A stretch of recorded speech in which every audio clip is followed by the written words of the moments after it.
అవిద్యానామంతస్తిమిరమిహిరద్వీపనగరీ జడానాం చైతన్యస్తబకమకరందశ్రుతిఝరీ దరిద్రాణాం చింతామణిగుణనికా జన్మజలధౌ నిమగ్నానాం దంష్ట్రా మురరిపువరాహస్య భవతి శుక్లాంబరధరం విష్ణుం శశివర్ణం చతుర్భుజం ప్రసన్నవదనం ధ్యాయేత్ సర్వవిఘ్నోపశాంతయే. వందే గురుపదద్వంద్వమవాङ्మానసగోచరం రక్తశుక్లప్రభామిశ్రమతర్క్యం త్రైపురం మహః. నారాయణం నమస్కృత్య నరం చైవ నరోత్తమం దేవీం సరస్వతీం వ్యాసం తతో జయముదీరయేత్. సచ్చిదానందరూపాయ విశ్వోత్పత్యాదిహేతవే తాపత్రయ వినాశాయ శ్రీకృష్ణాయ వయం నుమః. అందరూ కూడా చెప్పండి. ఓం ఐం హ్రీం క్లీం భాగ్యాబ్ధిచంద్రికాయై నమః. ఈ నాటి కథకి అధిష్టాన మంత్రం ఇది. అబ్ధి అంటే సముద్రం. సముద్రం నుంచి పూర్వం చంద్రుడు పుట్టాడు. చంద్రుడి వెన్నెల సముద్రం మీద పడితే సముద్రం ఉప్పొంగిపోతుంది. ఈసారి ఎప్పుడన్నా పూర్ణిమ నాడు సముద్ర తీరానికి వెళ్ళండి. చంద్రకిరణములు సోకగానే సముద్రం ఘూర్నిల్లి పైకి లేచిపోతుంది, బాగా ఉప్పొంగుతుంది. అందుకని అప్పటి నుంచి ఏమన్నారు, సముద్రం పాలిటి చంద్రుడు, సముద్రం పాలిటి వెన్నెల అనేవారు. అమ్మవారు భాగ్యాబ్ధి చంద్రిక, సంపదలు అనే సముద్రమునకు వెన్నెల వంటిది. సముద్రం వెన్నెల రాగానే బాగా ఉప్పొంగుతుంది, పెరుగుతుంది. అలాగే మన సంపదలు అనే సముద్రం అమ్మవారి యొక్క అనుగ్రహం అనే వెన్నెల వల్ల పెరుగుతుంది. అంటే అమ్మని ప్రార్థిస్తే మన సంపదలు అభివృద్ధి చెందుతాయి.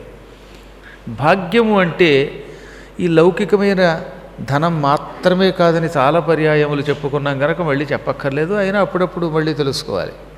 భాగ్యము అంటే చాలా అర్థాలు ఉన్నాయి. మొదటి రోజు చెప్పినట్టున్నాను మీకు. భగ అంటే ఏమిటి? సంపూర్ణ ఐశ్వర్యం, దేని మీదనైనా ఆధిపత్యం పొందడం భగ అని పిలువబడుతుంది. కొంతమందికి కుటుంబం మీద పట్టు ఉండదు, కుటుంబం మీద ఏమాత్రమూ అధికారం ఉండదు. ఎవరిదారిని వాళ్ళు, వాళ్ళ ఇంట్లో కుటుంబం వాళ్ళు వాళ్ళ ప్రవర్తన వాళ్ళదే చేస్తూ ఉంటారు. ఓ తండ్రి గారు కొడుకుని, భార్యని లేక కూతుర్ని ఎవరిని అదుపులో పెట్టలేకపోతే ఇక వాడికి అధికారం ఏమున్నట్టు? మీ అమ్మాయో మీ అబ్బాయో మీ మాట వినరు, మీ ఇంట్లో వాళ్ళు ఎవరో మీ మాట వినరు. ఆఖరికి ఎలక్షన్లో పోటీ చేస్తే వాళ్ళ ఆవిడ కూడా వాడికి ఓటేయలేదుట. ఈ మధ్యన వాడు ఎవడో పోటీ చేస్తే ఒక్కోటి కూడా రాలేదుట. ఇదేంటి ఒక్కోటి కూడా రాలేదు అని అనుమానించాడు ఆయన. అప్పుడు వాళ్ళ ఆవిడ, నీ మొహానికి నీ ఓటు కూడా సరిగ్గా వేసుకోవడం రజనీకాంత్ అంటే వాడు ఓటు వాడు వేసుకోలేదన్నమాట.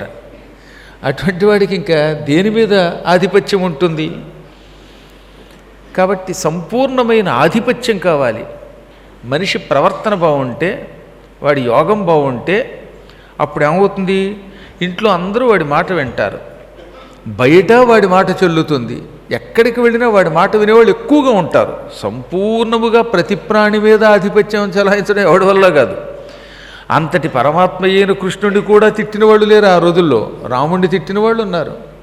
కాబట్టి ఎక్కువ మంది మన మాట విని మన వెంటపడి మన ఆకర్షణకు లోనైతే దాన్ని సమగ్ర ఐశ్వర్యం అంటారు.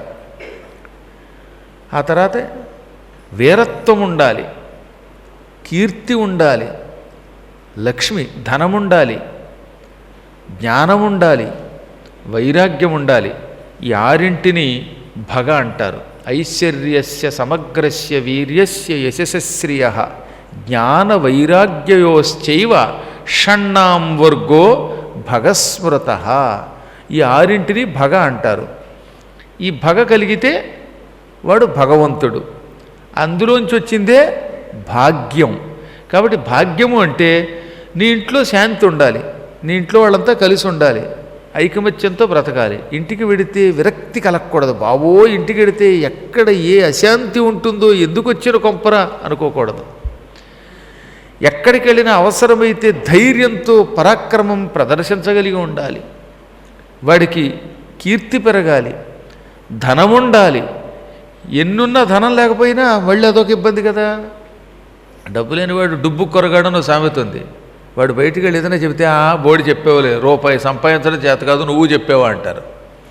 కాబట్టి చివరికి ఇంట్లో చిన్న పాపాయికైనా రూపాయి లేకపోతే విలువ లేదు కనుక ధనము ఉండాలి. ఇన్ని ఉన్నా జ్ఞానం లేకపోతే వాడు పశువు అవుతాడు. జ్ఞానేన హీనః పశుభిః సమానః. జ్ఞానం లేనివాడు పశువులతో సమానుడు. పశువులకి గొడ్డు కంగారే తప్ప ఆలోచన తక్కువగా ఉంటుంది. జ్ఞానంతో పాటుగా వైరాగ్యము ఉండాలి. ఇవన్నీ ఉంటే భాగ్యం.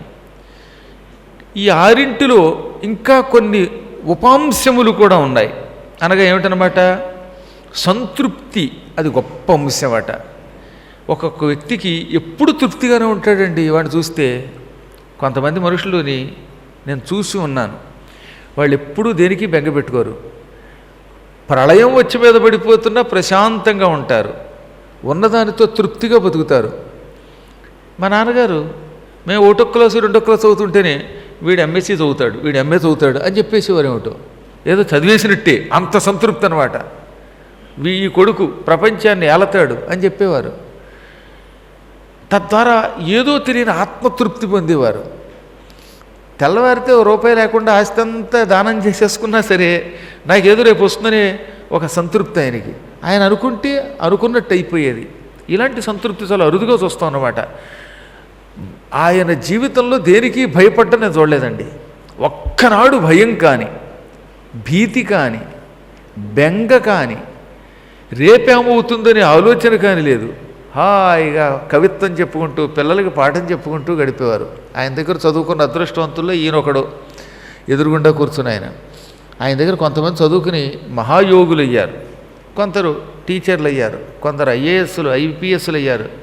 ఎవరి దగ్గరైనా ఒకే రకంగా ఉండేవారు. ఆయన సుఖంగా ఉండేవారు. అది ఐశ్వర్యం అంటారు, దాన్ని భాగ్యం అంటారు. ఎన్నున్నా బెంగే కొందరికి. 25 కోట్లు మన పేరు మీద ఎఫ్డి ఉన్నా, అమ్మో ఈ 25 కోట్లు ఒకవేళ ఖర్చు అయిపోతే ఏమైపోతుందో అని బెంగ ఒకడికి. 30 కొంపలు ఉన్నా ఈ కొంపలన్నీ ఒకవేళ పోతే ఏమైపోతుందో అని బెంగ. ఇంటి నిండా బియ్యం ఉన్నా ఆ బియ్యం అయ్యాక ఎలాగానే బెంగ. ఇలా ఏదో ఒక బెంగ లేకుండా ఎవడు ఉండడు. ఈ బెంగలన్నీ అభాగ్యాలు. ఏ బెంగ లేకపోవటమే గొప్ప భాగ్యం. అటువంటి భాగ్యం అనే సముద్రమును ఉప్పొంగేలా చేసే చంద్రిక వెన్నెల అమ్మవారు. అందుకే అమ్మని గట్టిగా పట్టుకోవాలి. అమ్మవారి నామాలు చాలా గొప్పవి. ఇప్పటివరకు వరుసగా మీకు భవదా వసుధావృష్టి చెప్పాం, పాపారణ్య దవానల, దౌర్భాగ్యతోల వాతుల, జరాధ్వాంతర విప్రభ వరకు నిన్న చెప్పాం. ఇవాళ భాగ్యాబ్ధి చంద్రిక చెప్పాం. ఇంకా 3 నామాలు ఉంటాయి, అవి కూడా శ్రద్ధగా ఇలాగే వినండి. ఈ 8 ఈ పురాణం చెబుతున్నప్పుడు తప్పనిసరిగా కొన్ని కథలలో, ఇప్పుడు నేను చెబుతున్న కథల్లో తలుచుకోవాలన్నమాట. అందుకే అమ్మ అనుగ్రహం పొందిన పరశురాముడు కూడా అదృష్టవంతుడయ్యాడు. పరశురాముడు కార్తవీర్యార్జునుడి మీద యుద్ధానికి వెళ్ళినప్పుడు మత్స్యదేశపు రాజును చంపాడని చెప్పుకున్నాం. ఆ తర్వాత సుచంద్రుడు అని ఒక రాజు వచ్చాడు. వాడు అమ్మవారి భక్తుడు. వాడు కార్తవీర్యార్జునుడికి సామంతరాజు, సహాయకుడు. పరశురాముడితో యుద్ధానికి వచ్చాడు.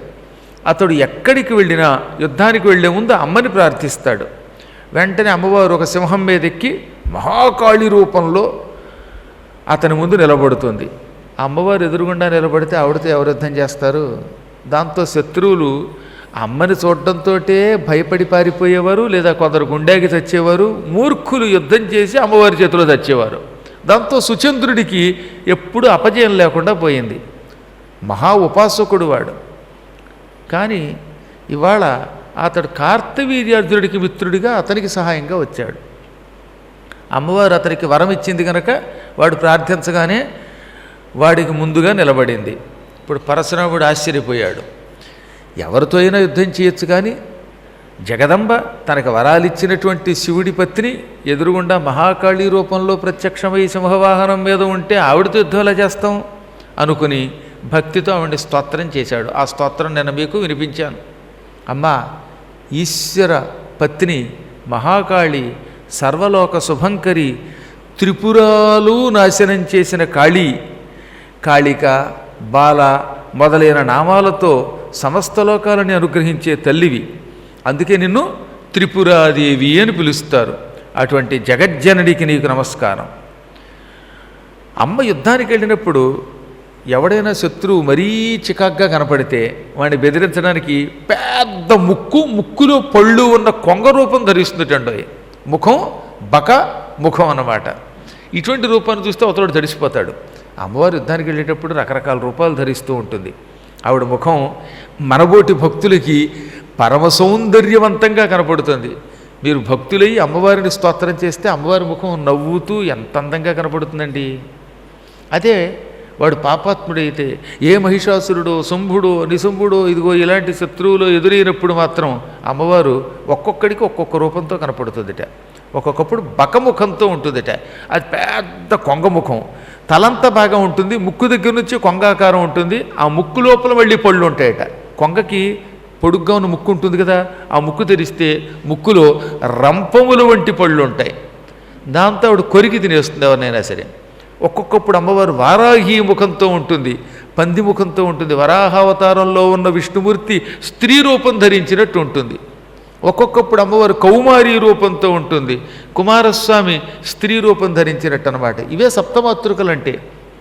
బ్రాహ్మి, మాహేశ్వరి, కౌమారి, వైష్ణవి, వారాహి, మాహేంద్రి, చాముండ, ఈ 7గురిని సప్తమాతృకలు అంటారు. బ్రాహ్మీ రూపంలో ఉన్నప్పుడు అచ్చం సరస్వతి వలె ఉంటుంది. బ్రహ్మదేవుడు ఒకవేళ స్త్రీ రూపం ధరించాడా అన్నట్టుగా ఉంటుంది. మాహేశ్వరి రూపంలో ఉన్నప్పుడు ఎద్దు మీద ఎక్కి అచ్చం శివుడి రూపం ధరించి శూలం పట్టుకుని కనపడుతుంది. అప్పుడు ఆవిడ స్త్రీ రూపం ధరించిన శివుని వలె ఉంటుంది. కౌమారీ రూపంలో ఉన్నప్పుడు కుమారస్వామి రూపంలో ఉంటుంది. స్త్రీ రూపం ధరించిన కుమారుడేమో అని మనకు అనిపిస్తుంది అనమాట. వైష్ణవి రూపంలో ఉన్నప్పుడు గరుడ వాహనం మీద ఉండి విష్ణుమూర్తే చీర కట్టుకుని ఇలా స్త్రీ అవయవాలు ధరించి కనబడ్డాడా అన్నట్టుగా కనపడుతుంది. వారాహి రూపంలో వరాహ రూపంలో ఉంటుంది. మాహేంద్రి రూపంలో ఉన్నప్పుడు ఐరావతం లాంటి ఏనుగెక్కి వజ్రం పుచ్చుకొని ఇంద్రుడే చీర కట్టుకొని స్త్రీలకుండే అవయవాలు ధరించి ఈ రూపంలో వచ్చాడా అన్నట్టుగా కనపడుతుంది. చాముండా రూపంలో ఉన్నప్పుడు శూలం పుచ్చుకుని మెడనిండా భయంకరమైన కపాలములు ధరించి పుర్రెల దండ అన్నమాట. కపాలమాలంటే పుర్రెల దండ ధరించి భీకరమైన కోరలతో కనపడుతుంది. ఆ చాముండా రూపం మరింత భయంకరంగా ఉంటుంది. అప్పుడు ఆవిడ మెడలో ఉన్న పుర్రెలు ఒక్కొక్క పుర్రె పచ్చిగా కనపడతాయట. అప్పుడే చచ్చిపోయిన వాడి యొక్క చర్మం ఒలిచేసి ఆ మెదడు చుట్టూ ఉన్న మాంసం చాలా వరకు ఒలిచి కొంచెం మాంసం ఇంకా పుర్రికి అంటుకుని ఉంటే అటువంటి పుర్రె మెడలో వేసుకుంటే ఎలా ఉంటుందో ఆలోచించండి. కొంచెం పచ్చి పుర్రె, ఇంకా మాంసం కాస్త అంటుకుని ఉన్న పుర్రె, అటువంటి పుర్రెలు అనేకములు ఒక దండగా గుచ్చి మెడలో ధరిస్తుందట. పూలమాల కాబట్టి ధరిస్తున్నాం మేము. ఆ పూలమాల కూడా ఎక్కువసేపు ధరించలేకపోతున్నాం. ఇంకా అలాంటి కపాలమాల ధరించాలంటే ఎంత ఓపిక కావాలి. కొంతమంది అన్నారు ఈ మధ్యన, కపాలమాల ఏమిటండి, శుభ్రంగా ఆదివారం వచ్చిందంటే మాంసం కొట్టి దగ్గర పటాపటాపట ఎముకలు కొట్టేవాడు ఆ బొమికలు తెచ్చుకొని చక్కగా అదేది గోంగూర పచ్చళ్ళు పెట్టుకు తింటున్నానండి అన్నాడు ఆయన. గోంగూర పచ్చళ్ళు పెట్టుకు తింటే తినచ్చు కాక, కానీ ఎముకల్ని దండగా వేసుకోలేడుగా చూస్తూ ఒకవేళ ఇంట్లో పెట్టుకుందామన్న భయం. వాళ్ళు ఆవిడ కూడా వద్దండోయ్ మీరు ఏమైనా చేతబడి నేర్చుకుంటున్నారా అంటుంది. కాబట్టి ఈ ఎముకలు, పుర్రెలు మొదలైనవి మెడలో ధరించడం, ఇళ్లలో పెట్టుకోవడం కష్టం. ఒక్క శత్రు సంహారం చేసేటప్పుడు అమ్మవారు ఈ శత్రువుల యొక్క పుర్రెలు మెడలో వేసుకుని భీకరాకారంతో దర్శనమిస్తుంది. ఇలా రకరకాల రూపాలతో అమ్మ ఉంటుంది. సత్వగుణం కలిగిన వాడికి సాత్విక రూపంలో, తామస గుణం కలిగిన వాళ్ళకి తామసీ రూపంలో, రజోగుణం కలిగిన వాళ్ళకి ఎర్రని ఆకారంతో, రజోగుణం కలిగినటువంటి ఆకారంతో రాజసీ శక్తిగా దర్శనమిస్తుంది. అందుకే అమ్మనే నీవు ఏ విధంగా ఉపాసిస్తే అలా కనిపిస్తుందని తెలుసుకోవాలి. ఒక్కొక్కడు నా కల్లోనండి నల్లగా ఉన్న అమ్మ కనపడిందండి అన్నాడంటే వాడు తమోగుణ ప్రధానుడు అనమాట. వాడికి అమ్మవారిలో ఉన్న సత్వగుణం రాలేదు, అందుకే తామసీ రూపంలో అమ్మవారు దర్శనమిచ్చింది. అదే మనం అమ్మవారు యుద్ధం చేస్తున్నట్టుగా ఎర్ర బట్టలు కట్టుకున్నట్టుగా కనపడిందంటే మనలో రాజసిక గుణం ఎక్కువ ఉందన్నమాట, తీవ్ర క్రోధం ఎక్కువ ఉందన్నమాట, మనకి యుద్ధం అంటే ఆసక్తి అన్నమాట. అప్పుడు అలాంటి రూపంతో కనపడుతుంది. అలా కాకుండా ఒక్కొక్కళ్ళకి తెల్లని బట్టలు కట్టుకుని స్వచ్ఛంగా చిరునవ్వు నవ్వుతూ కనపడుతుంది, పరమేశ్వరీ రూపంలో దర్శనమిస్తుంది. అప్పుడు మనలో సాత్విక లక్షణాలు ఉన్నాయి, శాంత లక్షణములు ఉన్నాయి, మనకి ఎవరి మీద ద్వేషం లేదు, క్రోధం లేదు అని మనకి సర్టిఫికెట్ గ్యారంటీగా ఇచ్చుకోవచ్చు.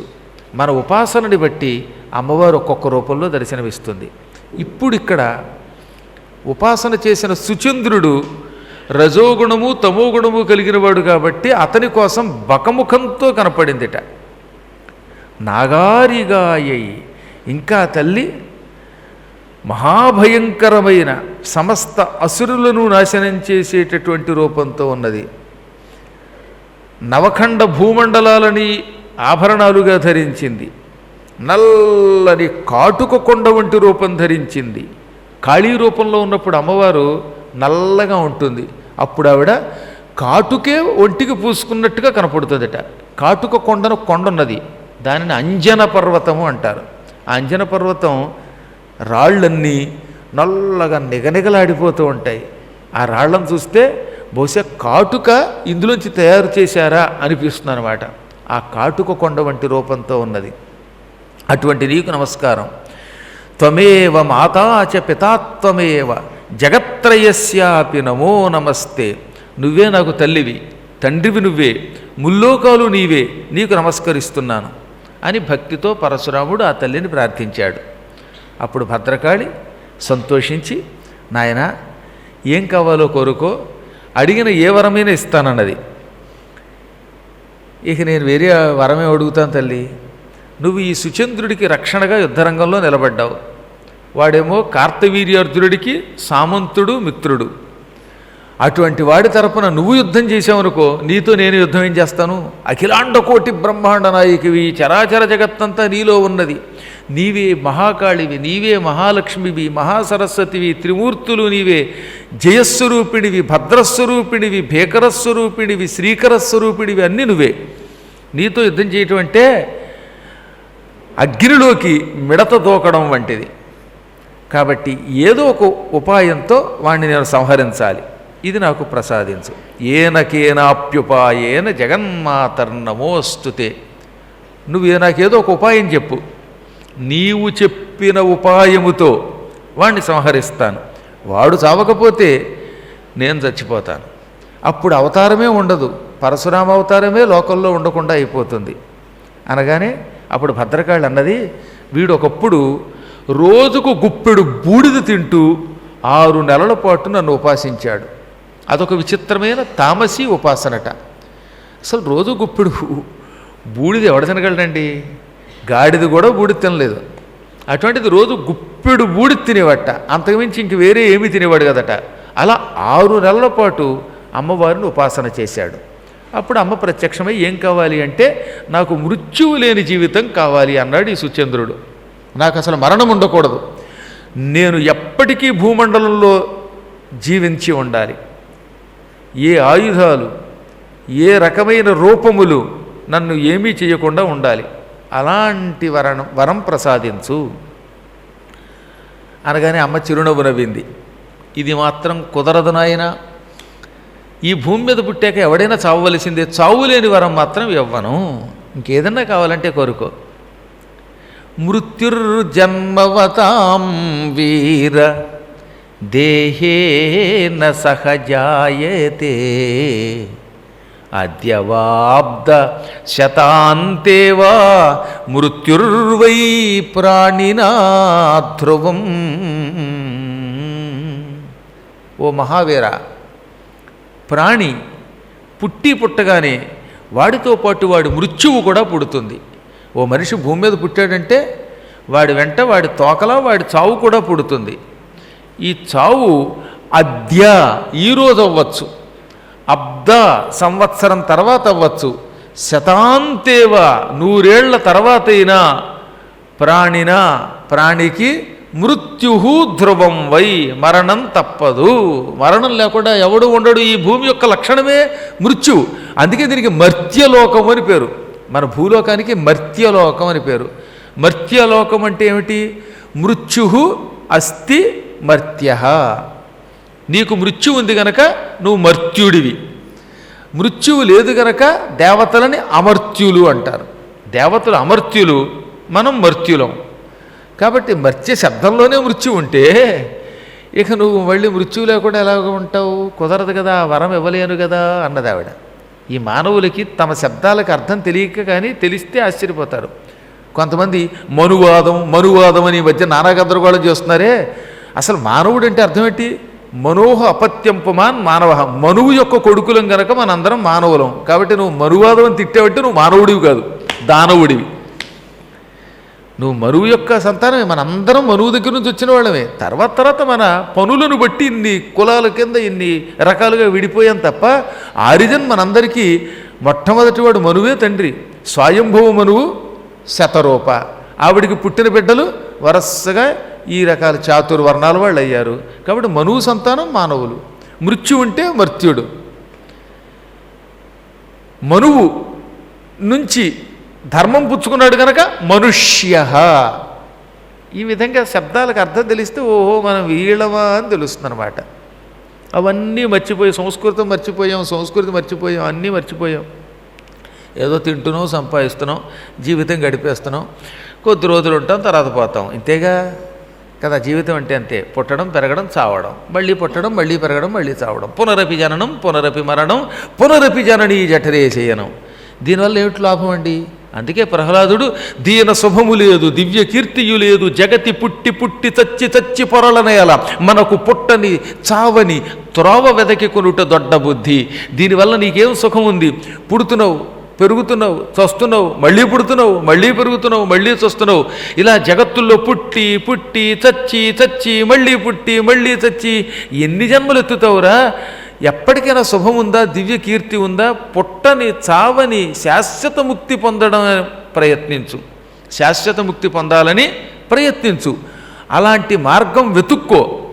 ఆ మార్గం హరినామస్మరణలో ఉన్నది అని ప్రహ్లాద కుమారుడు హరినామస్మరణము రాక్షసుల చేత కూడా చేయించాడు.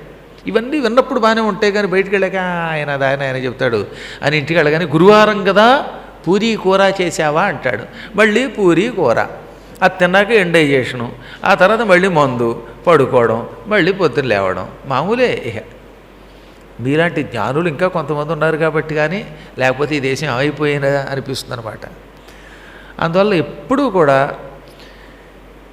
ఈ మానవలోకంలో పుట్టిన వాడికి శాశ్వతమైన జీవితం లేదు.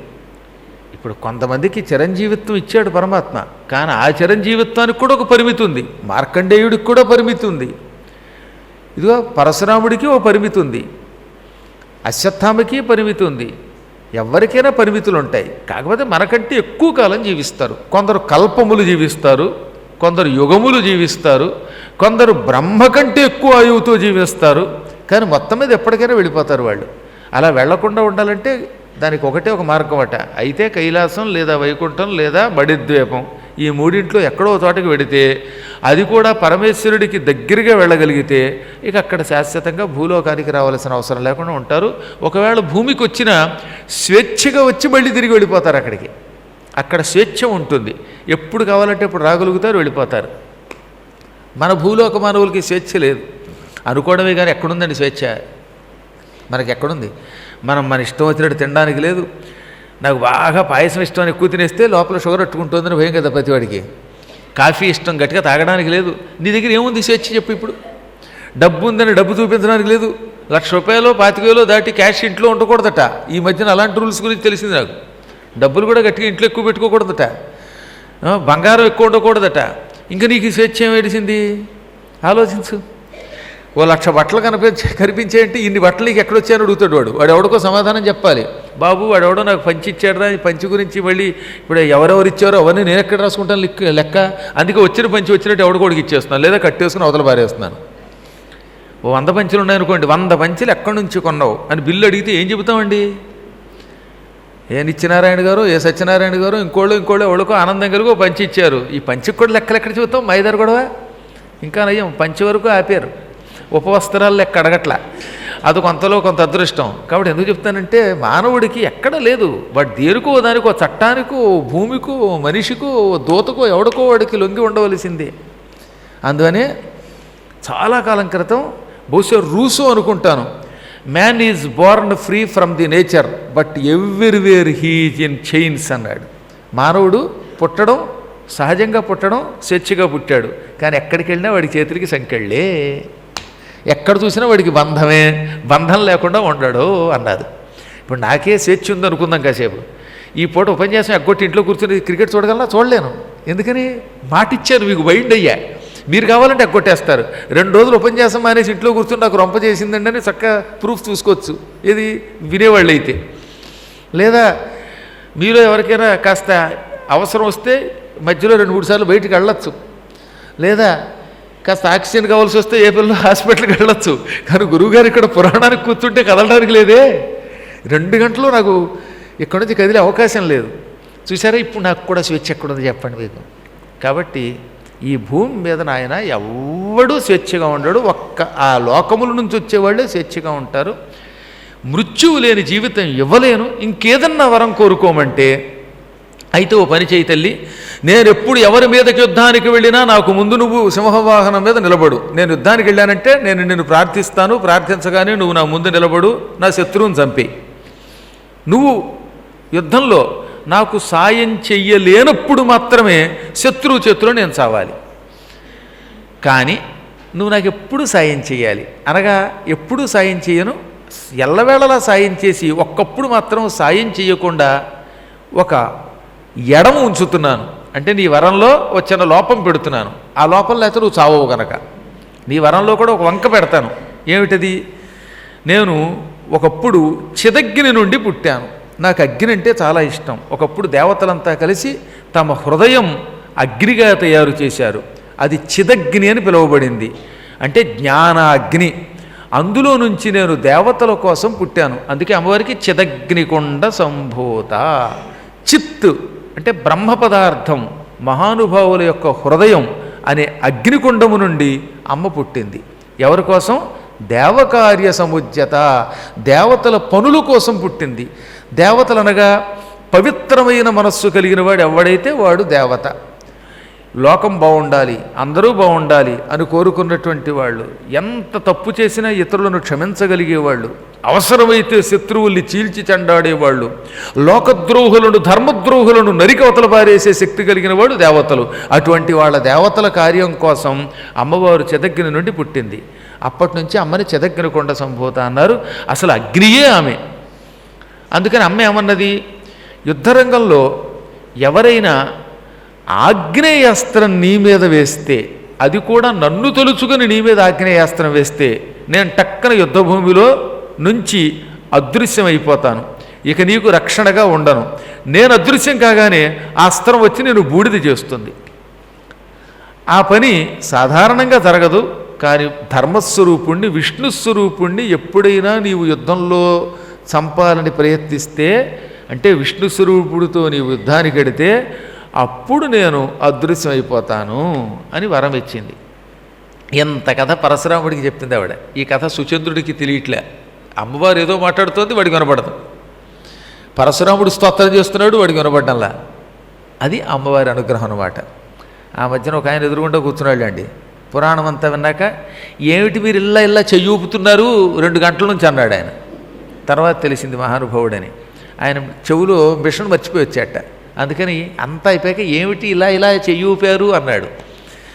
ఆ తర్వాత ఏం చెప్పాలో నాకు అర్థం కాక అని వెళ్ళిపోయాను. మళ్ళీ పక్క ఆయన పిలిచి ఇలా అన్నారేమిటి అన్నాడు ఆయన.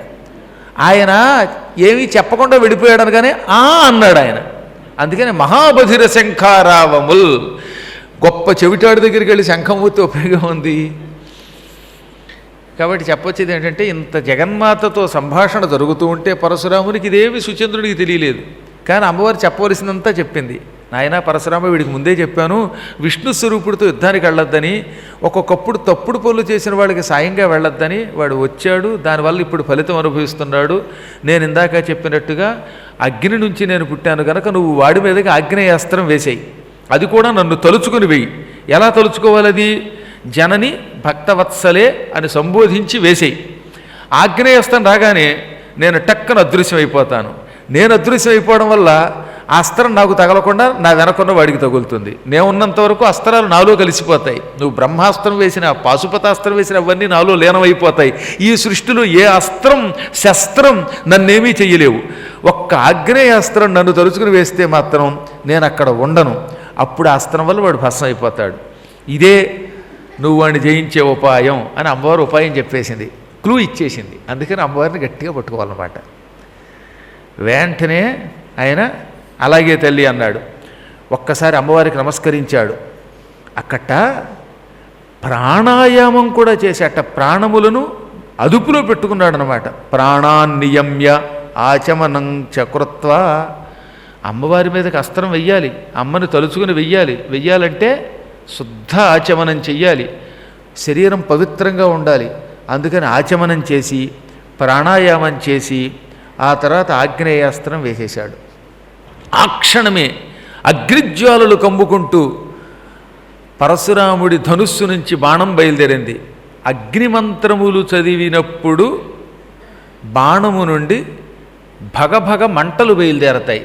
మంటలతో కూడిన అస్త్రాన్ని ఆగ్నేయాస్త్రం అంటారన్నమాట. ఇలాంటి అస్త్రాలతో పూర్వం యుద్ధం చేసేవారు. ఆ అస్త్రం బయలుదేరగానే అమ్మవారు టక్కన యుద్ధరంగంలో ఉన్నవాడు అదృశ్యురాలైపోయింది.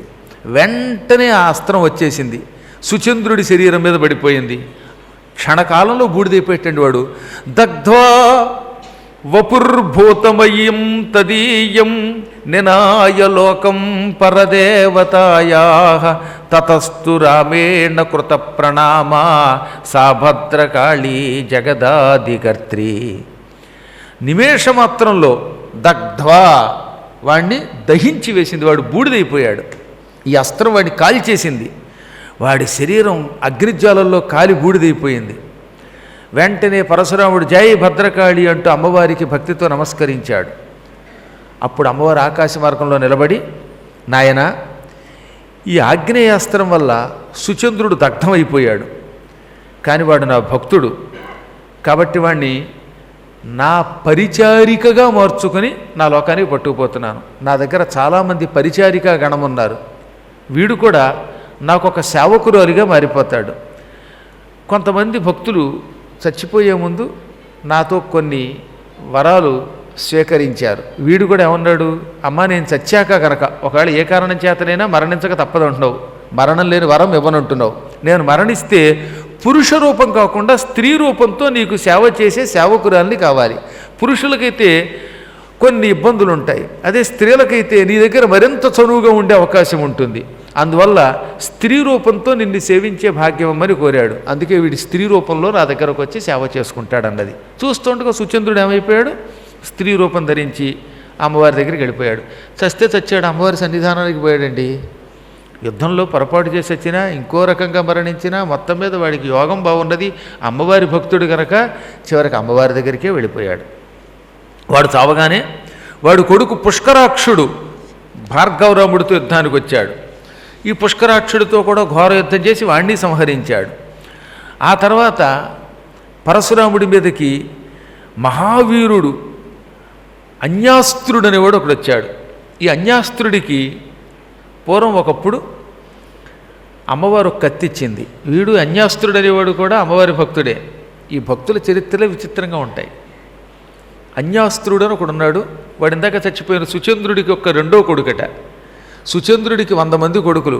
అందులో రెండో కొడుకు కూడా తన ఇంట్లో అమ్మవారిని పెట్టుకుని భక్తితో పూజించాడు. అమ్మవారు ప్రత్యక్షమయ్యింది.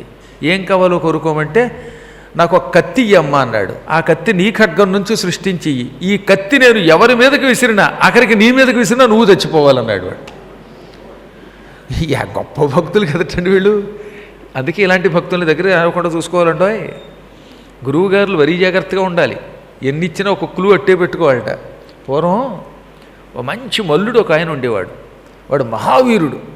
ఇక మల్ల యుద్ధంలో అతడితో యుద్ధం ఎవరూ చేయలేరు. అంత బాగా కుస్తీ పొట్లు పట్టి బస్తీ వేసవాలనేవాడు. కానీ మంచివాడు, తనంత తాను ఎవరితో యుద్ధం చేసేవాడు కాదు. ఎవరు వచ్చినా సరే మల్ల యుద్ధంలో ఎగరేసి అవతల పారేసేవాడు. ఆయన్ని జయించడానికి దాదాపు 30 సంవత్సరముల పాటు ఎక్కడెక్కడి వారు వచ్చారు. అందరూ ఆయన చేతిలో చిత్తుగా ఓడిపోయారు. ఆయనకి 50 ఏళ్ళు వచ్చేసాయి. ఈయన ఎవరు పడగొట్టలేక ఇంకా జోలికి వెళ్ళడం మానేశారట. ఇలా ఉండగా మంచి బలవంతుడు, ఈ గురువుగారిలాగే మంచి దృఢంగా ఉన్నటువంటి వాడు ఒకడు, గురువుగారు నేను మీ శిష్యుడినండి, మీరంటే దేవుడండి, మీలాంటి వాళ్ళు ఎక్కడా లేరండి అని పొగిడేసి నన్ను మీ శిష్యుడిగా చేర్చుకోండి అన్నట్ట. గురువుగారు అలాగా ముఖస్థుతికి లొంగిపోతాడు. అందుకని కాళ్ళకి దండం పెట్టగానే, అలాగే రా శిష్య, ఈ రోజు నుంచి నువ్వు నా ఇంట్లో ఉండు, నాతో పాటు హాయిగా తిరుగు, నువ్వు నా శిష్యుడివి అన్నాడు. వీడు వెళ్ళిగా శిష్యుడిగా చేరి 5-6 నెలలు బాగా ఆకట్టుకుని, గురువుగారండి నాకు కూడా కుస్తీ పట్లు నేర్పరా అండి అంటే, ఆయన మొత్తం కుస్తీ పట్లన్నీ వీడికి ఒక ఏడాది పాటు తెగ నేర్పేశాడు. 6 నెలలేమో వాడు కాకబట్టాడు. ఆ తర్వాత తన విద్యలు ఈయన వాడికి నేర్పాడు. ఒక రోజున ఈ శిష్యుడు, గురువుగారండి మీ విద్యలన్నీ పూర్తిగా నాకు నేర్పివేసినట్లేనా అన్నాడు. మొగమాటం లేదు, నాకు వచ్చిన మొత్తం పట్లన్నీ నేర్పాను, ఇక నీకు నాకు తేడా లేదు, నాకు ఎన్ని విద్యలు వచ్చో అన్ని విద్యలు నీకు వచ్చు అన్నట్ట. ఇది కుస్తీ విషయంలో. అంటే పూర్తిగా నేర్పారా అని మళ్ళీ అడిగాడు. అదేమిరా అనుమానం, నా కొడుకుల ఇంట్లో పెరిగావు కాబట్టి మొత్తం నేర్పేశాను అన్నట్ట. ఒకవేళ ఇప్పుడు మన ఇద్దరం కుస్తీ పట్లు పెడితే నేను మిమ్మల్ని జయించగలనా అంటే గ్యారంటీగా జయిస్తావు, అయినా నువ్వు నా శిష్యుడివి, నాతో ఎందుకు కుస్తీ పడతావు అంటే, లేదు గురువా, నేను నీ దగ్గర చేరిందే నిన్ను పడగొట్టడానికి, నీ దగ్గర విద్య నేర్చుకుంటే తప్ప నిన్ను పడగొట్టలేమని మా నాన్న నాకు చెప్పాడు.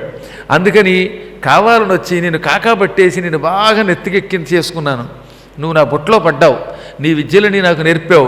ఇక ఇప్పుడు ఒక రోజున జనం అందరినీ పిలిచి, అందరూ చూస్తూ ఉండగా గోదాలోకి నిన్ను పిలిచి నీతో కుస్తీ పట్టి నిన్ను ఓడిస్తాను, నిన్ను ఓడించేదాకా నేను నిద్రపోను, నా కసి తీరుతుంది, మా నాన్న కసి తీరుతుంది అన్నట్ట. గురువుగారు తెల్లబోయేవరా శిష్య, అంత పని చేయకరా, నేనా 50 ఏళ్ళు దాటిపోయిన వాడిని, నువ్వు చూస్తే 20 ఏళ్ళు కూడా లేని కుర్రగాడివి, యువకుడివి, బలంగా ఉన్నావు, బలంగా ఉన్నా నా పట్లు నీకు తెలియకపోతే జయించలేవు, నా పట్లన్నీ నీకు నేర్పేశాను, అనవసరంగా నా విద్యార్థి నేర్పాను, సీసీ కెమెరాలు కూడా పెట్టుకున్నాను కదా నువ్వు వచ్చినప్పుడు, దురదృష్టవశాత్తు ఇప్పుడు నువ్వు అన్నీ నా దగ్గర నేర్చుకుని నా విద్యలతో నన్ను పడగొడితే నా పరువు పోతుందిరా అంటే, లేదు ఏమైనా సరే నిన్ను ఓడిస్తాను, అదే నీకు గురుదక్షిణ అన్నాడు. గురువుగారు ఎంత చెప్పినా వినలేదు వాడు. ఊరందరికీ చాటింపేశాడు, ఊరే కాదు మొత్తం ప్రపంచానికే టౌకేశాడు. గురువుగారిని ఓడిస్తున్న శిష్యుడు, గురువును మించిన శిష్యుడు, టైటిల్ 100 రోజులు ఆడుతున్నది అంటూ మొదలెట్టాడు. ఎక్కడెక్కడ వాళ్ళు వచ్చారు, ఎందుకంటే ఈ గురువుగారిని ఇంతవరకు ప్రపంచంలో ఒక్కడూ ఓడించలేకపోయాడు.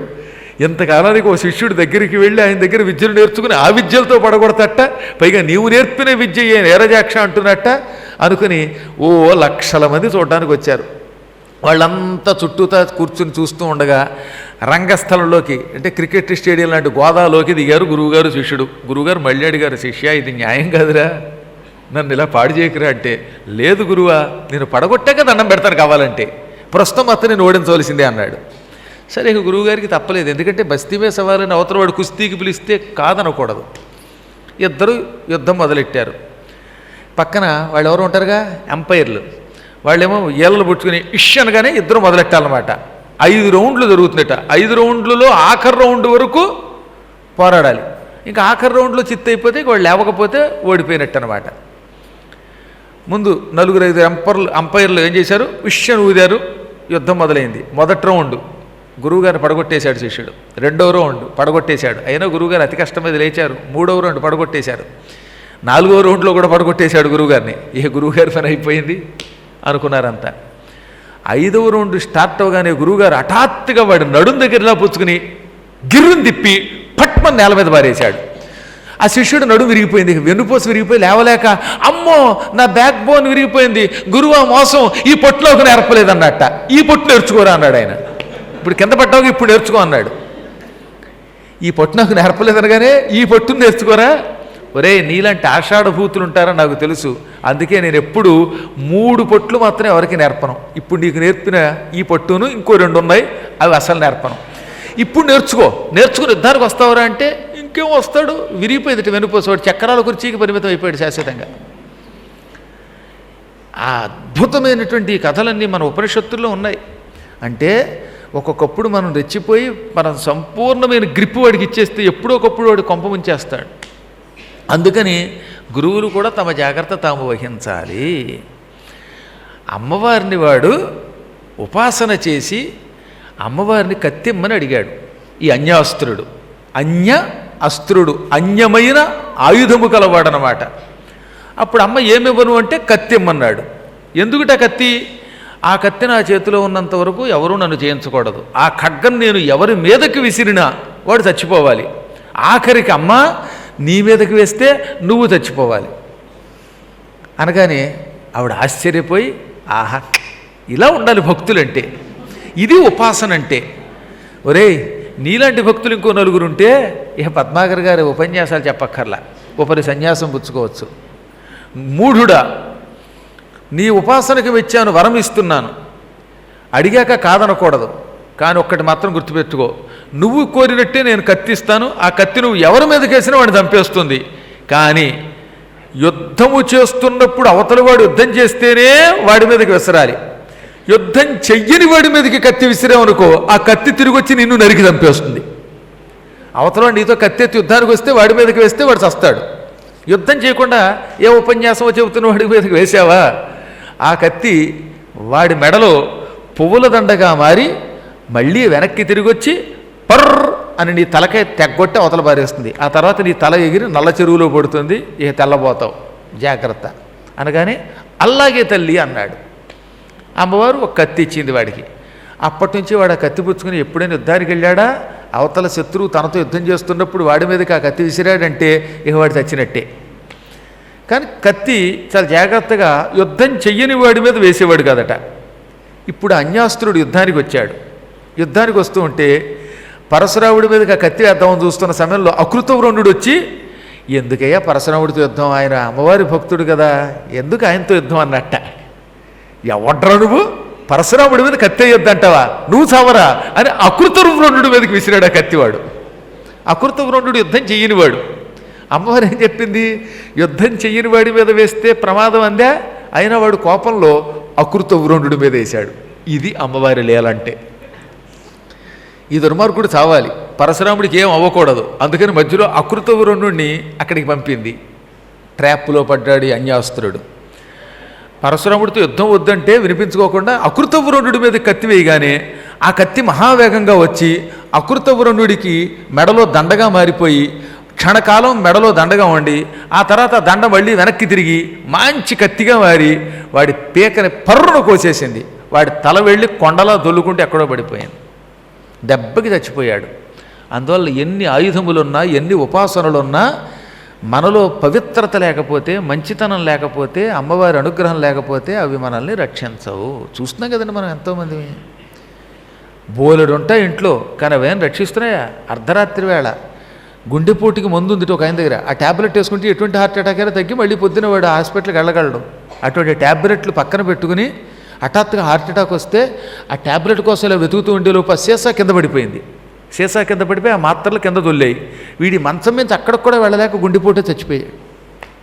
ఆ తర్వాత తెల్లారి చూస్తే సీసా పగిలిపోయి మాత్రల కింద ఉండడం కనపడింది జనాలకి. అంటే మాత్ర కడుపులో పడితే వాడు బతుకుతాడు, కానీ మాత్ర పడకుండానే యాత్ర అయిపోయింది యమలోకానికి. దీన్ని బట్టి మనకి అనుక్షణము దైవబలం ఉండాలని భగవంతుడు గుర్తు చేస్తున్నాడు. దైవబలం ఉంటుంది ఎప్పుడంటే అపవిత్రత లేకుండా ఉంటే. స్థాయి దాటి పాపాలు చేస్తే ఏ శక్తులు మనల్ని రక్షించలేవు. అకాల మరణము పొందకుండా ఉండడానికి దైవబలం కావాలి. సహజంగా 90 ఏళ్ళలో 100 ఏళ్ళలో వచ్చాక వచ్చే మృత్యువు అది సహజ మృత్యువు. కానీ చిన్న వయసులోనే మృత్యు వస్తుందంటే మనం మహాపాపములు చేసిన వాళ్ళమాట. అల్పకాల మృత్యువు కూడా ప్రమాదకరమైనది. అందులో యాక్సిడెంట్లో మరణించడం మరింత ప్రమాదకరమైనది. అందులో ఎప్పుడు దైవబలం ఉండాలి. ఈ విధంగా అన్యాస్త్రుడు ఎందుకు పనికి రాకుండా పోయాడు. ఆ తర్వాత ఇక మిగతా వీరులందరినీ చీల్చి చెండాడేశాడు రాముడు. ఆ కర్ణ ఇప్పుడు వచ్చాడు కార్తవీర్యార్జునుడు. మహాభయంకరమైనటువంటి ఆకారం ధరించి దత్తాత్రేయుని తలుచుకుని 1000 భుజాలు తెచ్చుకున్నాడు. 1000 భుజాలలో 500 ధనుస్సులు ధరించాడు. 500 ధనుస్సులు ఒకేసారి 500 బాణాలు వేయచ్చు. ఘోర యుద్ధం చేశాట. ఒక ఆయన కార్తవీర్యార్జునుడు సహస్రబాహుడు దత్తాత్రేయుడికి అత్యంత ప్రీతిపాత్రుడైన భక్తుడు. మరొకడు ఆ దత్తాత్రేయుడి భక్తుడే కాక సాక్షాత్తు విష్ణు స్వరూపుడు, శివుడి భక్తుడు, అమ్మవారి అనుగ్రహం కూడా పొందినవాడు, అన్నిటికీ మించి కృష్ణ కవచం, కృష్ణ అష్టోత్తర శతనామం చదువుకున్నవాడు. ఈ ఇద్దరికి యుద్ధం, ఘోర యుద్ధం జరిగిందిట. ఆ యుద్ధంలో కార్తవీర్యార్జునుడు ఓ భయంకరమైన గదతో పరశురాముడు ఒక దెబ్బ కొట్టాడు. పరశురాముడు కూడా ఒక్క క్షణకాలం నేల మీద పడిపోయాట. పడిపోయి వెంటనే తన వైష్ణవ శక్తిని ఆవాహన చేసుకున్నాడు. ఆవాహన చేసి దత్తాత్రేయుడిని తలుచుకున్నాడు. అప్పుడు దత్తాత్రేయుడు, ఇక వీడికి పోయే కాలం వచ్చింది, ఇంతవరకు వాడిని నేను రక్షించాను, నేను ముందే వాడికి చెప్పాను, నాయనా నీ వరములతో నీవు గర్వించి నా అవతారమూర్తితో యుద్ధమునకు వెళ్ళకు, వెడితే నీకు ప్రమాదం అని చెప్పాను, అయినా వినిపించుకోలేదు. వీడిప్పుడు ఆ అహంకారం వల్ల మరణిస్తున్నాడు. ఇప్పుడు ఆ పోయే కాలం వచ్చేటప్పుడు నా మంత్రము వాడికి గుర్తుకు రాదు, వాడు ఒకవేళ నన్ను తలుచుకున్నా వాడికి నేను కనపడను అన్నట్ట. అన్నాడో లేదో ఆ క్షణమే ఈ పరశురాముడితో యుద్ధం చేస్తున్నటువంటి కార్తవీర్యార్జునుడు, దత్త శత్రువులు సంహరించడానికి నీ దివ్య రూపం నాకు ఒకసారి మళ్ళీ కళ్ళ ముందు కనబడేలా చెయ్యి, నీ శక్తిని నా భుజాల్లోకి ఆవాహన చెయ్యి అని భక్తితో ప్రార్థించాడు. యదాస్య హృద్యేష మహానుభావో దత్తః ప్రయాతో నహి దర్శనం తదా భిన్నోతి మాత్రం ధరణీపతిస్తదా ఖిన్నోతి మాత్రం ధరణీపతిస్తదా పునః పునర్ధ్యానపథం జగామ. చివరిసారిగా సమస్త శక్తులు ఒడ్డి పరశురాముడితో యుద్ధం చేసి సంహరించడం కోసమని దత్తాత్రేయ నాకు దర్శనమియ్యి అని భక్తితో ప్రార్థించాడు కార్తవీర్యార్జునుడు. కానీ కార్తవీర్యార్జునుడికి హృదయంలోనూ కనపడలేదు, ఎదురుగానూ కనపడలేదు. సాధారణంగా కార్తవీర్యార్జునుడికి దత్తాత్రేయుడు పిలిస్తే పలుకుతాడు, ఒక్కొక్కప్పుడు మనస్సులో కనపడతాట, కళ్ళు మూసుకుంటే హృదయంలో దర్శనమిస్తాడు. అద్భుతమైన త్రిముఖాలతో, 3 ముఖాలతో, బ్రహ్మ విష్ణు శివాత్మకములైన ముఖములతో, 6 చేతులతో, 4 కుక్కలతో, గోవుతో దర్శనమిస్తాడు ఆయన. ఆయన వెనక ఎప్పుడు గోవు ఉంటుంది. ఈ గోవు ఇంద్రియ నిగ్రహమునకు ప్రతీక. గో అంటే ఇంద్రియములు. నేను ఇంద్రియములను అదుపులో పెడతాను, నాకు ఇంద్రియముల మీద వ్యామోహం లేదని చెప్పడానికి గోవును పెట్టుకుంటాడు ఆయన. కేవలం ఇంద్రియములే కాక గోవు సూర్యకిరణ స్వరూపిణి, సూర్యుడి యొక్క కిరణములను గో అంటారు. పరమ పవిత్రమైన సూర్యకిరణాలు ఈ గోవులుగా మారాయి కాబట్టి కిరణస్వరూపం ఇది. మరో అర్థం గో అంటే ఇంద్రియములు, అది చెప్పాను ముందే. ఇది కాక గోవులలో పరమ పవిత్రత ఉన్నది. సమస్త లోకములు గోవుల్లో ఉన్నాయి. ఒకసారి కాదు, 2 సార్లు కాదు, దాదాపు ప్రతి పురాణంలో అవకాశం వచ్చినప్పుడల్లా గోవుల మహిమ చెబుతూనే ఉన్నారు. గవా మంగేషు తిష్టంతి భువనాని 14 14 లోకములు గోవుల శరీరాల్లో ఉన్నాయి. ఈ గోవుల కంటే పవిత్రమైన వస్తువు ఈ ప్రపంచంలో మరొకటి లేదు. అందుకే గోవుల చుట్టూ ప్రదక్షిణ చేసిన, గోవులకు ఆహారం పెట్టిన, గోవులను స్మరించిన, గోవులకు నమస్కరించిన వాడి శరీరం పవిత్రమైపోతుంది. ఎటువంటి నీచుడైనా పవిత్రుడైపోతాడు. గోమయం యమునా సాక్షాత్. ఆవు పేడ యమునా నది. యమునా నది స్నాన ఫలితం కావాలనుకుంటే రోజు పూర్వకాలంలో ఒంటికింత ఆవు పేడ రాసుకుని కాసేపు ఎండలో ఉండి అప్పుడు స్నానం చేసేవారు. అప్పుడు యమునా నది స్నాన ఫలితం వస్తుంది. 40 రోజులు ఆవు పేడ ఒంటికి రాసుకుని స్నానం చేస్తే చర్మరోగాలు ఉంటాయేమో అడగండి, నేను చెప్పింది చెయ్యండి. మా చిన్నప్పుడు మాకు ఒంటికి కొంచెం కురుపులు వచ్చాయి. అప్పుడు మేము తణుకులో ఉన్నాం. మా మేనత్తగారు ఆవు మొత్తం ఒంటికి రాసి 1 గంట ఎండలో ఉండనిచ్చి తర్వాత స్నానం చేయించేది. వారం రోజుల్లో పోయాయి కురుపులు, ఏ మందు వాడక్కర్లేకుండా హాయిగా పోయాయి. ఇవాళ మనం బోల్డ్ తగలేస్తున్నాం స్కిన్ స్పెషలిస్ట్లకి, వాళ్ళకి తగలేద్దని నేను అంటల్లా. కానీ అసలు ఈ రోగం రాకుండా చేసుకోండి, మీరు చేతిలో పనేది. నేను చెప్పినట్టుగా 40 రోజులు కాసేపు ఆవు పేడ, కొంతసేపు గోమూత్రం రాసుకుని ఒంటికి కాసేపు ఎండలో వండి ఆ తర్వాత స్నానం చేయండి. 40 డేస్ చేయండి, మీ చర్మం ఎలా మారుతుందో చూడండి. మీరు దురదలు పోతాయి, ఆరోగ్యం వస్తుంది. యమునా నది, నర్మదా నది, గంగా నది, ఈ 3 నదీ జలములలో రోగనిరోధక శక్తి ఉంది. అందుకే ఏళ్ల తరబడి అందులో స్నానం చేస్తున్న వాళ్ళంతా ఆరోగ్యంగా ఉంటారు. ఆవు పేడ యమునా నదియే. ఓ పక్కన నదీ పుణ్యం, ఓ పక్కన చర్మానికి ఉన్న రోగాలు తొలగించడం, రెండూ చేస్తుంది ఆవు అన్నమాట. గోమూత్రం నర్మదా శుభ. ఆవు మూత్రం అంటే నర్మదా నదియే. ఆ మూత్రం ఒంటికి రాసుకుని స్నానం చేస్తే నర్మదా నది స్నానం చేసిన ఫలితం వస్తుందన్నమాట. అందుకే పూర్వం బకెట్లో నీళ్లలో కొంచెం గోమూత్రం, కొంచెం ఆవు పేడ, కొంచెం ఆవు పాలు కలుపుకొని స్నానం చేసేవారు. అప్పుడు ఏకకాలంలో గోమయమేమో యమున, గోమూత్రం నర్మదా, క్షీరం యాసాంతు గంగా వై. ఆవు పాలు సాక్షాత్తు గంగానదియే. కాబట్టి ఆవు పాలు ఒంటికి రాసుకుంటే స్నానం చేస్తే గంగా స్నాన ఫలితం వస్తుంది. 3 కలపండి నీళ్లలో. ఆవు పేడ, ఆవు మూత్రం, ఆవు పాలు ఎన్నో అక్కర్లో కొంచెం కలపండి. కలిపి ఆ నీళ్లతో స్నానం చేయండి. యమున, నర్మద, గంగా ఈ 3 నదులలో స్నానము చేసిన మహాఫలితం వస్తుంది. ఈ 3 నదుల్లో ఒకేసారి స్నానం అసంభవం, కానీ ఇక్కడ సంభవం అవుతుందన్నమాట. అందుకే కిం పవిత్రమతః పరం. అందుకే ఆవు కంటే పవిత్రమైన వస్తువు ఇంకెక్కడుందో చూపించండి అంటాడు. అంత గొప్పవి ఆవులు. ఆ విషయాన్ని లోకానికి చాటడం కోసం ఎప్పుడూ దత్తాత్రేయుడు తన వెనక ఒక గోవును పెట్టుకుంటాడు. ఇక ఆపై ఆయన దగ్గర 4 కుక్కలు ఉంటాయి. అందులో ఒకటి ఋగ్వేదం, ఒకటి యజుర్వేదం, మరొకటి సామవేదం, మరొకటి అథర్వణ వేదం. 4 కుక్కలు, 4 వేదములు. వేదములు ఈ కుక్కల రూపం ధరించి అక్కడ నిరంతరం ఆయన దగ్గర ఉంటాయి. అవసరమైనప్పుడే మురుగుతాయి. ఆ మురుగుడు కూడా ఎలా ఉంటుందో తెలుసా? మన కుక్కల మురుగుడులాగా భయంకరంగా ఉండదు, కర్కశంగా ఉండదు. చక్కగా వేదమంత్రములు చదివినట్టుగా ఉంటుందిట. అందుకే మనకి హరవిలాసంలో కూడా శివపురాణంలో కిరాతార్జునీయంలో అర్జునుడి దగ్గరికి శివుడు కిరాతకుడి రూపంలో వచ్చినప్పుడు కొన్ని కుక్కలు వచ్చాయి. అవి ఎలా ఉన్నాయి? వేదనాదములను మురుగుడు రూపంలో వినిపిస్తున్నాయి. అవి వేదములు మూర్తివంతమయ్యాయి అన్నమాట, రూపం ధరించాయి అన్నమాట. ఏ రూపం? కుక్క రూపం ధరించాయి. ఆ రూపంలో అవి వేదమంత్రములను వినిపిస్తున్నాయి. ఆ కుక్కల మురుగుడు వింటే చక్కగా వేదశ్రవణం చేసినట్టు ఉందన్నమాట. అంత హాయిగా ఉందట. అలాంటి వేదములు ఎప్పుడు దత్తాత్రేయుడి దగ్గర చతుర్వేదములు, చతుస్సునకముల రూపంలో ఉంటాయన్నమాట. ఇక ఆపై ఆయన కామక్రోధ లోభమోహ మదమాత్సర్యాలను అదుపులో పెట్టడానికి 6 చేతులు ధరిస్తాడు. ఈ 6 శత్రువులను జయించడానికి ప్రతీక. 3 శిరస్సులుంటాయి. ఒకటి బ్రహ్మస్వరూపం, సృష్టి చేస్తున్న ముఖం. మరొక శిరస్సుతో లోకాలని పోషిస్తాడు, మరొక శిరస్సుతో సంహరిస్తాడు. అందుకే అపూర్వమైన అవతారం దత్తాత్రేయ అవతారం. యోగి రాజావతారం అది. అపూర్వమైన అవధూత అవతారం అది. ఆ అత్యద్భుతమైనటువంటి మూర్తి ఎప్పుడు పిలిస్తే అప్పుడు దత్తాత్రేయుడు ఈ కార్తవీర్యార్జునుడికి మనస్సులో కనపడతాడు, లేదా ఎదురుగా కనపడతాడు. ఇప్పుడు మాత్రం నహి దర్శనంతదా దత్తఃప్రయాతో దత్తుడు ఆయనకి దర్శనమివ్వలేదు. నిజానికి దత్తుడికి అతనంటే ఇష్టమే, కానీ ఇప్పుడు పరశురాముడితో యుద్ధానికి వెళ్ళాడు. అది కూడా జమదగ్నిని చంపాడు.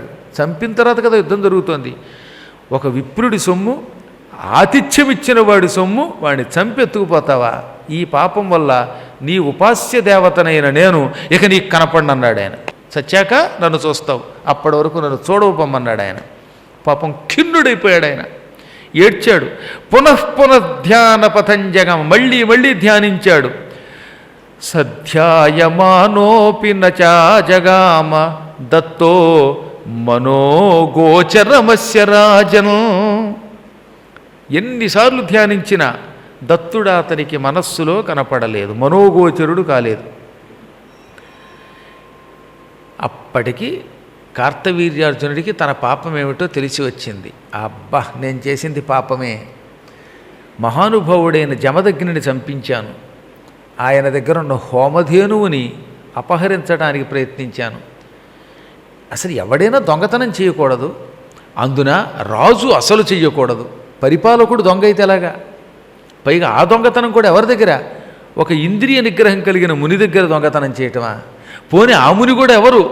అలిసిపోయి వేటకి వెళ్ళి తిండి లేక మంచినీళ్ళు లేక మాడిపోతున్న నాకు, నా పరివారానికి అపూర్వమైన ఆతిథ్యం ఇచ్చాడు, భోజనాలు పెట్టాడు, మకాం ఇచ్చాడు.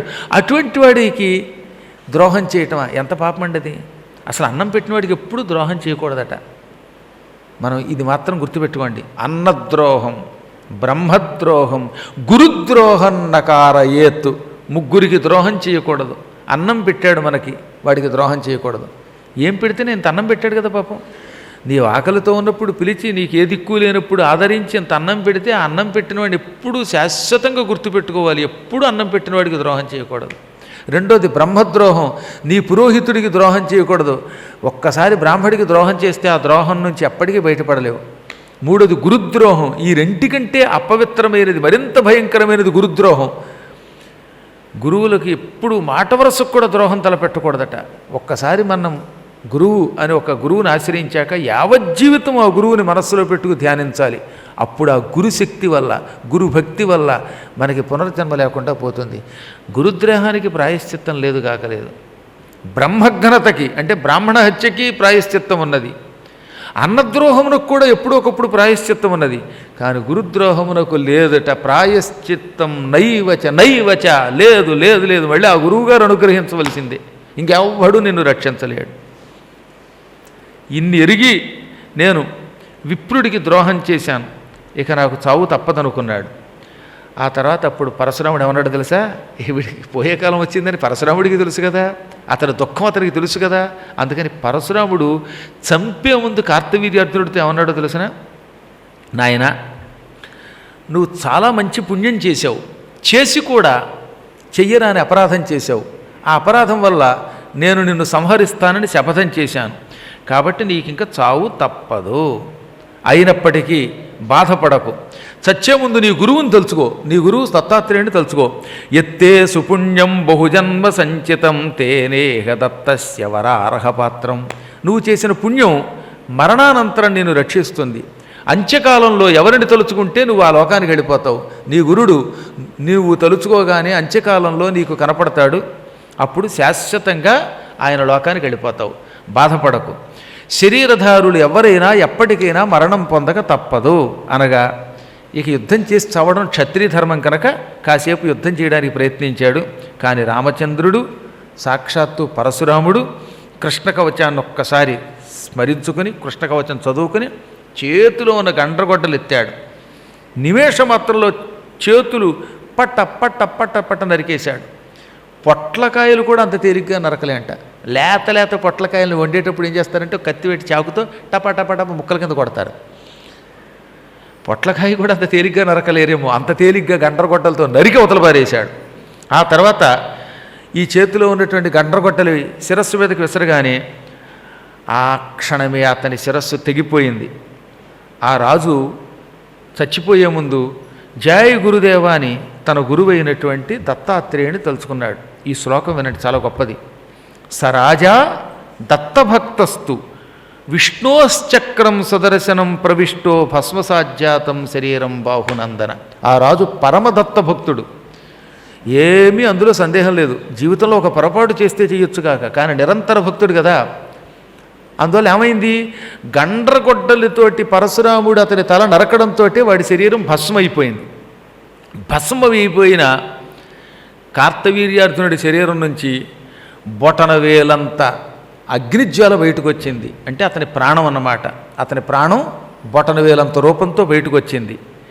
బయటకు వచ్చి అందరూ చూస్తూ ఉండగా ధగధగధగలాడుతూ ఆకాశంలో నిలబడింది. ఇదేమిట్రా, కార్తవీర్యార్జునుడి శరీరం నుంచి అతని ప్రాణం అగ్నిజ్వాల వలె బొటనవేలంత రూపంతో పైకి వచ్చింది, ఇది ఏమవుతుంది అని అందరూ చూస్తూ ఉండగా అప్పుడు ఇంకో తమాషా జరిగింది. విష్ణోశ్చక్రం సుదర్శనం, విష్ణుమూర్తి చక్రం సుదర్శన చక్రం అక్కడికి వచ్చింది. ఈ అగ్నిజ్వాల సుదర్శన చక్రంలో లీనమైపోయింది. సుదర్శన చక్రంలో కలిసిపోయాను. అప్పుడు ఆ సుదర్శన చక్రం నిమేషంలో అదర్శనం అయిపోయింది, ఎవరికీ కనపడకుండా అదృశ్యం అయిపోయింది, వైకుంఠానికి వెళ్ళిపోయింది. ఈ చక్రంలో ప్రవేశించిన కార్తవీర్యార్జునుడి ఆత్మ వైకుంఠానికి వెళ్ళగానే మళ్ళీ ఆ సుదర్శన చక్రంలోంచి బయటకు వచ్చింది. ఇప్పుడు మనకు అనుమానం రావచ్చు, ఏమండి విష్ణుమూర్తి స్వయంగా వచ్చో లేకపోతే ఇంకో విమానం ఎక్కించుకునో ఇంకో చోటో ఏదో రకంగా అతను ఉంచవచ్చు కదా. వాహనంలోనో గరుడ వాహనంలోనో విమానంలోనో తీసుకెళ్లకుండా ఈ సుదర్శన చక్రాన్ని ఎందుకు పంపాడు? ఇతని ప్రాణవాయువు సుదర్శనంలో ఎందుకు లీనమయ్యింది? పోని లీనమై శాశ్వతంగా సుదర్శనంలో ఉన్నాడా? ఈ సుదర్శన చక్రం వైకుంఠానికి వెళ్ళగానే అందులోంచి వెళ్ళి అతని ఆత్మ బయటకు వచ్చింది. రాగానే అచ్చం విష్ణుమూర్తి ఎలా ఉంటాడో అటువంటి రూపం ధరించాట. 4 చేతులతో శంఖచక్ర గదా పద్మాలతో మహాద్భుతమైన దివ్య రూపంతో అచ్చం విష్ణు రూపంతో సారూప్యము అనే ముక్తి పొందాడు. కారణం ఏమిటో తెలిసిన?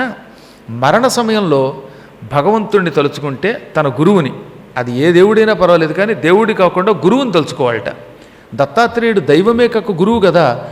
ఎవడైనా గురువుని తలుచుకుంటే వాడు ప్రయాణం వైకుంఠానికి చేయడానికి ఎక్కువ సమయం పట్టకుండా చేస్తాడు భగవంతుడు. భగవంతుడు గరుడ వాహనం పంపినా గరుత్మంతుని మీద ఎక్కిన వాడు వైకుంఠానికి వెళ్ళడానికి దివ్య కాలమానం ప్రకారం, దేవతల కాలమానం ప్రకారం 1 సంవత్సరం పడుతుంది. అదే విమానం ఎక్కి వెళ్ళాలనుకోండి, విమానం ఎక్కి వెళ్ళడానికి భూలోక కాలమానం ప్రకారం 1000 ఏళ్ళు పడుతుంది. మీకు ఎక్కడైనా అనుమానం ఉంటే ఒకసారి కాశీఖండం ఇదివరకు చెప్పింది వినండి. ఎలాగో భవిష్యత్తులో మళ్ళీ స్కాంద పురాణంలో అది విందురు కానీ, శివశర్మను ఆయన చచ్చిపోయాడు. ఆయన హరిద్వార్లో పోయాడు. అప్పుడు అతన్ని తీసుకెళ్ళడానికి వైకుంఠం నుంచి విమానం వచ్చింది. ఆ విమానంలోకి దివ్య రూపంతో శివశర్మ ఎక్కాడు. అతను భూలోకం నుంచి వైకుంఠానికి వెళ్ళేలోపు ఎంత ప్రయాణం చేశాడో, దాదాపు 1000 ఏళ్ళు పట్టింది. ఆ దారిలోనే ఇది యమలోకం, ఇది పితృలోకం, ఇది కైలాసం, ఇది ఇంకో లోకం, ఇలా వర్ణన చేసుకుంటూ వెళ్ళిపోయాడు. ఆఖరణ 1000 ఏళ్ల తర్వాత ఆయన వైకుంఠానికి వెళ్ళాడు. కాబట్టి మనం పుణ్యం చేసినా టక్క నిమిషంలో వైకుంఠానికి ఏం వెళ్ళిపోం. అంటే నేను చెప్పింది అంత పుణ్యం చేసిన వాళ్ళకలండి. ఇది భూలోకంలో 2 రోజులు గంట పురాణం వింటే 3 రోజులు ఇంటికి పారిపోయేవాడి గురించి చెప్పట్లా. వీళ్ళు ముక్తి వైకుంఠం గురించి అంత తేలిగ్గా ఆలోచించక్కర్లా. పరమభక్తి కలిగితే, నిరంతరం ఈ పురాణముల మీద శ్రద్ధ కలిగితే తప్ప ఓ మాదిరివాడికి ముక్తి ఎలా వస్తుంది? కాకపోతే కొంత లాభం మాత్రం ఒకటి ఉన్నది. నరకం మాత్రం ఈ పురాణములు శ్రద్ధతో అంతో ఎంతో వినవాళ్ళకి రాదు, గుర్తుపెట్టుకోండి. కనీసం 27 రోజుల్లో 2 రోజులైనా వినవాళ్ళు ఉంటారే, అటువంటి వాళ్ళు యమలోకానికి మాత్రం వెళ్ళరు. అది చాలు కొంతవరకు. యముడి దగ్గరికి వెళితే భయంకరమైన దెబ్బలు కొడతాడు బాబాయ్ ఆయన. యమధర్మరాజు గారి లోకంలో ఎక్కడా పక్షపాతం ఉండదు, ఆశ్రిత పక్షపాతం ఉండదు, నామినేటెడ్ పోస్టులు ఉండవు. అక్కడికి వెళ్ళాక నిష్పక్షపాతంగా కొడుకైనా తప్పు చేస్తే కొట్టేస్తాడు ఆయన. కాబట్టి మనందరినీ గ్యారంటీగా శిక్షిస్తాడు. మనల్ని అంటే నేను చెప్పింది ఈ పురాణం వినని వాళ్ళే. నన్ను ఎందుకు శిక్షిస్తాడు? నన్ను మిమ్మల్ని కూడా శిక్షించడు. ఇప్పుడు మీరు కనీసం 2 రోజులైనా విన్నారనుకుంటున్నాను. మొత్తం 27 రోజులు వింటే ఇంక చెప్పేక్కర్లా. ఆ విన్నవాళ్ళలో కూడా కవచం విన్నవాళ్ళు ఉన్నారు. నిన్న ఈ కవచాన్ని అష్టోత్తర శతనామములను విడిచిపెట్టక భక్తితో ఒక్కసారి పారాయణ చెయ్యండి లేదా వినండి. గ్యారంటీగా ముక్తి వచ్చి తీరుతుంది, వైకుంఠానికి వెడతారు, అందులో ఏం సందేహం లేదు. శ్రీకృష్ణ కవచము అష్టోత్తర శతనామము కలిపి చదివితే మాత్రం ముక్తి కరతలామలకం అవుతుంది. అమలకము అంటే ఉసిరికాయ, కరతలము అంటే అరచెయ్యి. అరిచేతిలో ఉసిరికాయ ఉందనుకోండి, దాన్ని ఎప్పుడు కావాలంటే ఎప్పుడు తిప్పుకోవచ్చు ఇలా సరదాగా, ఏదో వాట్సాప్ చూసుకున్నట్టుగా. అంత తేలికగా ముక్తి వస్తుందిట. కృష్ణ కవచము, కృష్ణ అష్టోత్తర శతనామము శ్రద్ధతో ఒకమారైనను రోజు విన్నవారికి.